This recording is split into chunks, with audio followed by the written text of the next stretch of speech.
Good morning. We are now at the Bali Bomb Memorial here in Bali.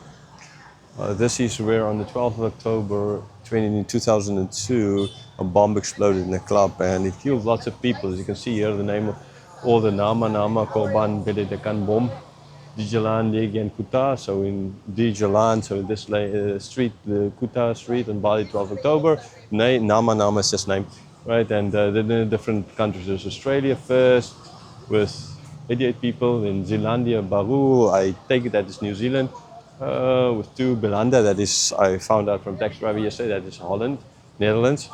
Four people from Indonesia, 38, from England, 23, German, Italia, Africa, Selatan, South Africa, that is, two people.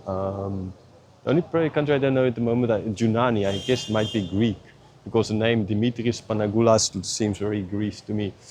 Anyhow, so it's from Sweden, Portugal, France, and actually no Russian here. There's lots of Russian tourists here these days. Okay, so yeah, why am I kind of here? What is this to do with this chapter? Okay, in this chapter, Jesus is going to say, okay, the hour is here. My death is here. Right, the Greeks come to Philip, ask Philip concerning Jesus, concerning seeing Jesus. Philip went to Andrew, who went to Jesus, and all both together. And Jesus said, "Okay, the time this is up." And he starts speaking of his death and the glory, etc., etc. And so Jesus knew in a couple of days he's going to die. Now the people here, and they're saying this with respect, they say after this, you mean if everyone turns into a believer?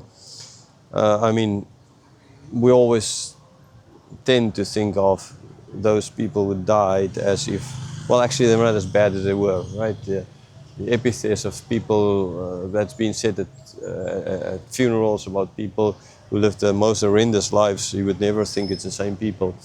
I think it's actually kind of sad and or bad because it makes other people always think, oh, whatever, it's not so bad, we die, and then people say all these good things about me and God will hear it and maybe I will go to heaven or something like that, even if you believe in God or not.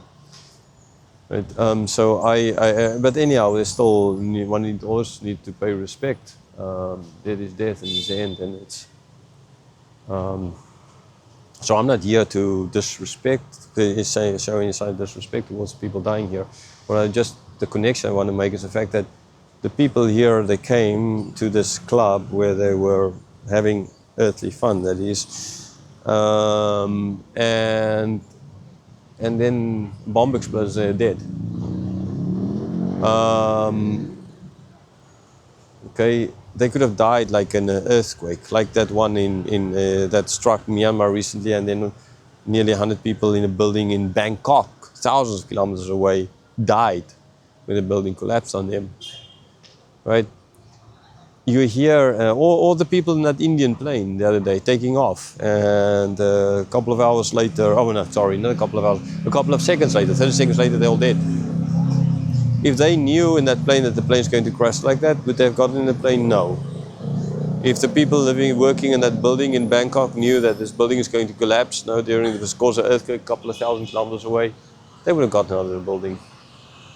If the people here knew, these young people here knew that they're going to die in such a cruel way, they would not have. They would have gone to a different club, not been in this one. And but see, they had no time to prepare. None of these people. It just happened. It just happened like that.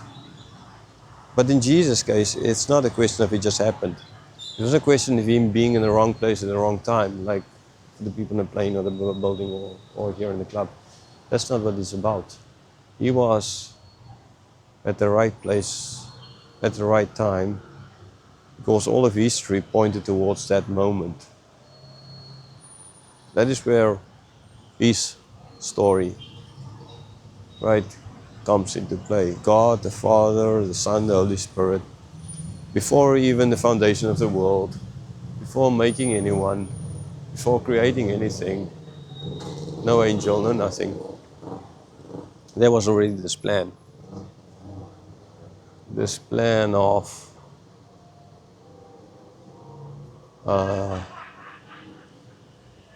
dying, living, dying, raising again. It was always there. All of history pointed to that.